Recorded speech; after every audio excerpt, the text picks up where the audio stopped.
തടവുകാർക്കായി ജയിലിൽ ലൈബ്രറി ഒരുങ്ങുന്നു. Kerala state library കൗൺസിലിന്റെ പദ്ധതി പ്രവർത്തനങ്ങളുടെ ഭാഗമായി മൂവാറ്റുപുഴ സ്പെഷ്യൽ സബ് ജയിലിലാണ് പുതിയ ലൈബ്രറി സജ്ജമാക്കുന്നത്. ജയിൽ അന്തേവാസികൾക്കിടയിൽ വായനാശീലം വളർത്തുക, അവരുമായി കാഴ്ചപ്പാടിൽ മാറ്റം കൊണ്ടുവരിക തുടങ്ങിയവയാണ് ലക്ഷ്യം. തടവുകാരെ കുറ്റവാളികളായി മാത്രം കാണാതെ ജയിൽവാസകാലം അവരെ മാനസിക പരിവർത്തനത്തിന് പ്രേരിപ്പിക്കുക. അങ്ങനെയാണ് ജയിലുകളിൽ ലൈബ്രറി എന്ന ആശയത്തിലേക്ക് ലൈബ്രറി കൗൺസിൽ എത്തിയത്. എറണാകുളത്ത് മൂവാറ്റുപുഴ സ്പെഷ്യൽ സബ് ജയിലിലാണ് 1000-ലധികം പുസ്തകങ്ങളുള്ള ലൈബ്രറി സജ്ജമാക്കുന്നത്. പുസ്തക വായനയിലൂടെ തടവുകാരിൽ മാനസിക സമ്മർദ്ദം കുറയ്ക്കാൻ ഉൾപ്പെടെ സഹായകരമാകുമെന്ന് ജയിൽ സൂപ്രണ്ട് സുരേഷ് ബാബു പറഞ്ഞു.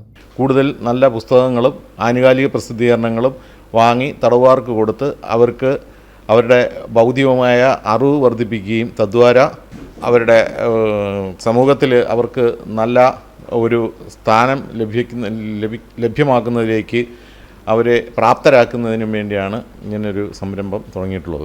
തടവുകാർക്ക് നോവലുകൾ, നാടകങ്ങൾ, കഥകൾ, കവിതകൾ, ശാസ്ത്ര, വാണിജ്യ, ചരിത്ര പുസ്തകങ്ങൾ, മറ്റ് ആനുകാലിക പ്രസിദ്ധീകരണങ്ങൾ എന്നിവയെല്ലാം ജയിൽ ലൈബ്രറിയിൽ ലഭ്യമാകും.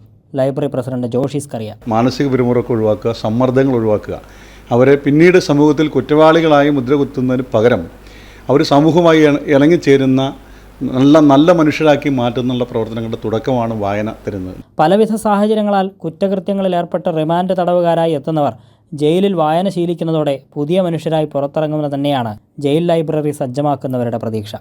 കൈരളി ന്യൂസ്, കൊച്ചി.